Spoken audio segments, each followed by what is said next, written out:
I'm about to show you something that is going to blow your mind. There are over 428 million Gen Z Africans. That's 1 in 3 young people on the entire planet, and they are literally rewriting the rules of the world.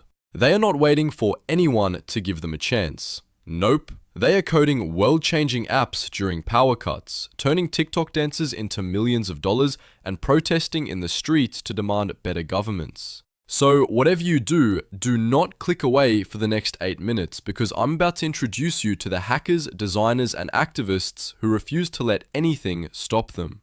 The broken playbook. Imagine graduating from school after 16 years and then finding out there are no jobs.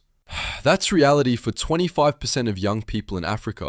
On top of that, their money is worth less every day. It's almost impossible to travel, and politicians are treating the country's money like their personal piggy bank. The old plan was, get good grades, find a safe job, and wait 40 years to retire.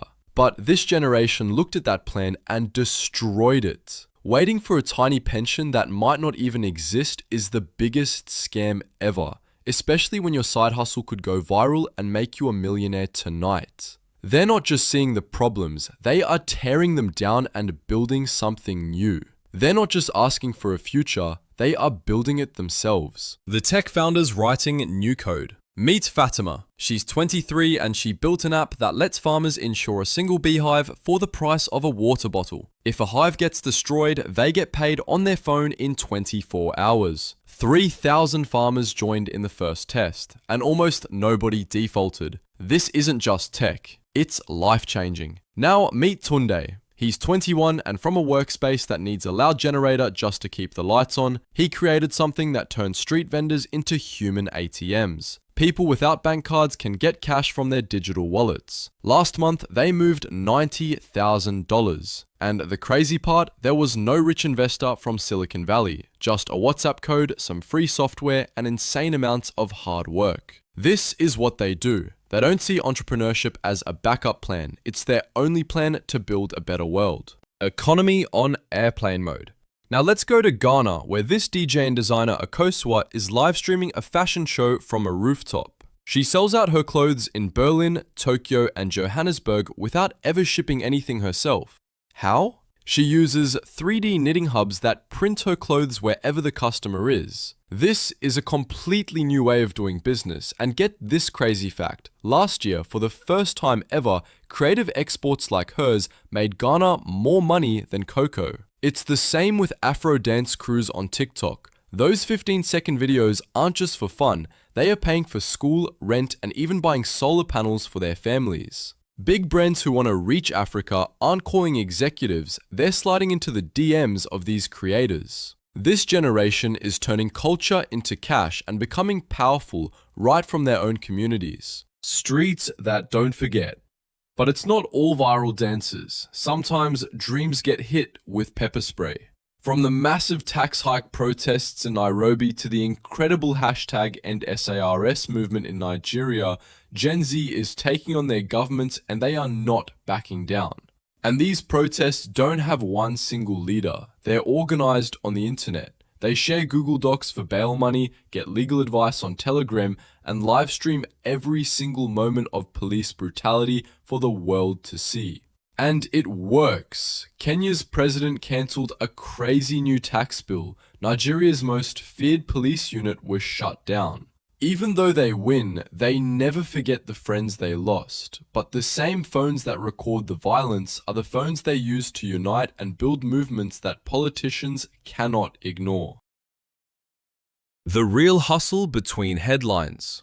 Here's the part that doesn't go viral. The generator fumes at 2 a.m. because power cuts don't care about your deadline. The insane cost of internet bundles that can swallow half your profits in a single week, and your auntie asking for the 10th time why you won't just settle for a safe government job. Getting money to start a business here is almost impossible. Less than 5% of all venture capital in Africa goes to people under 30. So what do? They get creative. In Lagos, young fashion designers crowdfund on Instagram, convincing strangers online to prepay for outfits that haven't even been sewn yet.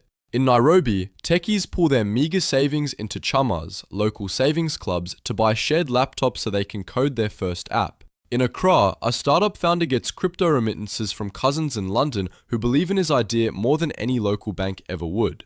And here's the kicker: when you fail here, the whole neighborhood sees it. Your shop shutters, your customers vanish. But when you rise again, that same neighborhood witnesses your glow up. Resilience isn't just a buzzword, it's survival. This generation is taking the scraps they've been given and turning them into something powerful. They face insane challenges, but they keep innovating, they keep building, proving that incredible things can come from having almost nothing. Numbers that matter. Let me hit you with some numbers that prove this is a takeover.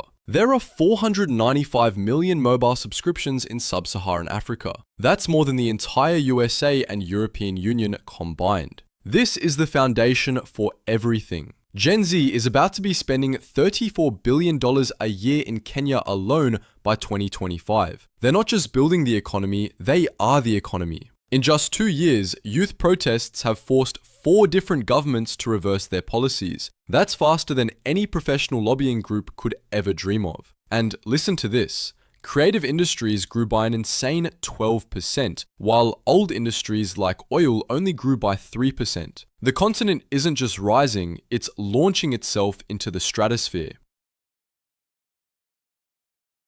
So, what do you think? Is this the most incredible story in the world right now? Or are the challenges just too big? I want to know what you think. Drop your opinion in the comments below. I will pin the most interesting one. And if you want to see more insane deep dives into how young Africans are building the future, smash that subscribe button and ring the notification bell before you miss out on the next video.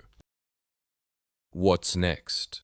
By 2030, which is basically tomorrow in history's timeline, 1 in every 3 people under 24 on planet Earth will be African.